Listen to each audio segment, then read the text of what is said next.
Bonjour, juste une petite vidéo donc pour montrer un petit peu le travail qui se fait sur les chasses pour les rasoirs que je fabrique donc sous plusieurs marques, dont la mienne propre Ayrton Suaire.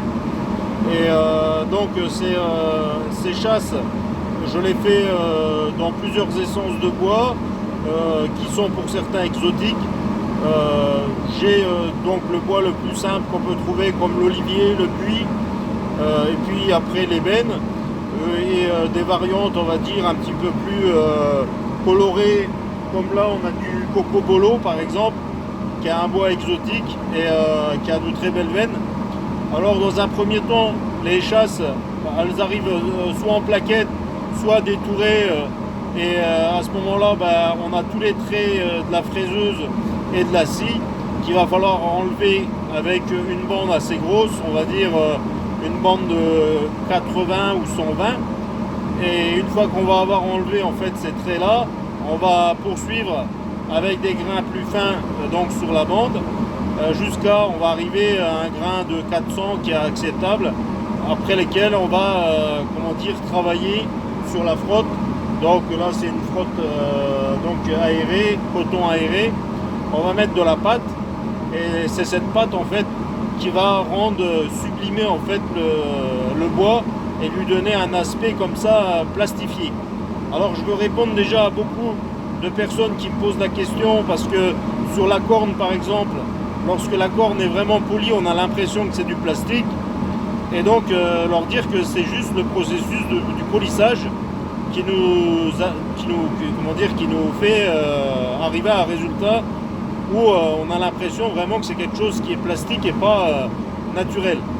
Alors le côté polissage, donc le côté plastifié, en fait il vient de la cire qu'il y a dans la pâte. La pâte, là on a une pâte qui est marron pour les bois sombres, et c'est la cire en fait qui est à l'intérieur avec des composantes comme par exemple de la pierre ponce très fine, qui va venir brasser le bois et lui donner un aspect brillant. Alors ce qui n'enlève rien de naturel au produit. Donc voilà, je vais vous montrer un petit peu. Donc on part d'un aspect, on va dire déjà là, ça sort de pâte de grain de 400, c'est déjà pas mal. Alors donc voilà, après on va passer à la frotte.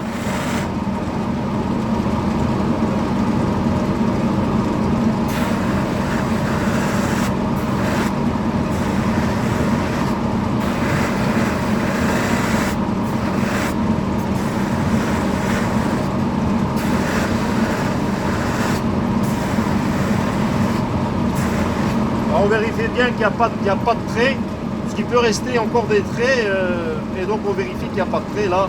Là on voit qu'il n'y a pas de trait, donc c'est bon.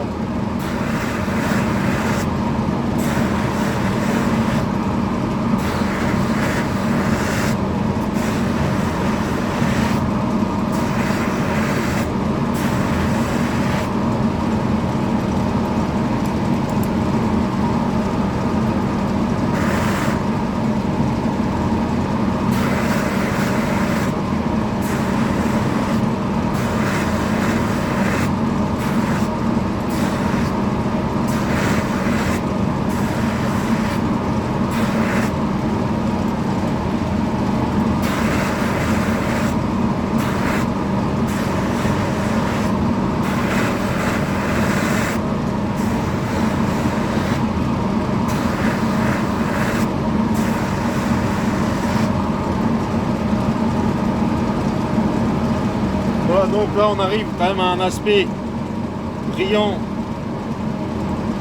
assez fort.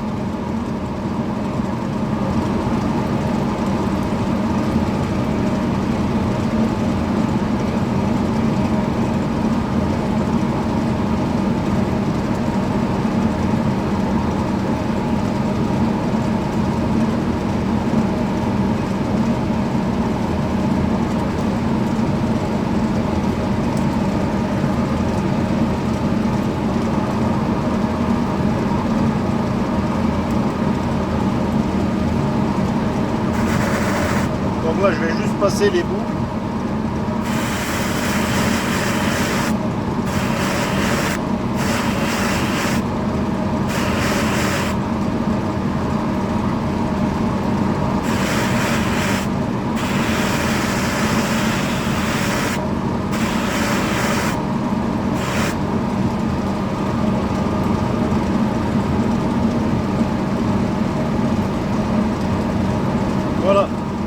fois qu'on a fini en fait avec cette frotte aérée, on doit finir le polissage avec donc une fois avec un coton très doux. Donc là, sur ce coton là, on met pratiquement pas de pâte et on va mettre une pâte juste d'avivage qui va permettre en fait de donner vraiment le brillant en enlevant en fait les résidus de la pâte marron et donc ça va donner le brillant final. Alors le but du polissage aussi, c'est de protéger d'une certaine façon le bois ou la chasse, puisqu'on on va refermer un peu les pores du bois et donc ça va le protéger. Pour certaines essences qui sont pas assez dures, par exemple l'olivier, où on peut avoir aussi tout ce qui est du vif, des bois un petit peu tendres comme ça, on peut de temps en temps en fait regresser la chasse avec de l'huile de lin de préférence, avec un peu d'essence de térébenthine pour pas laisser un film trop gras et donc prolonger en fait la durée de vie de la chasse, puis le rendre son aspect brillant, quoi. Voilà.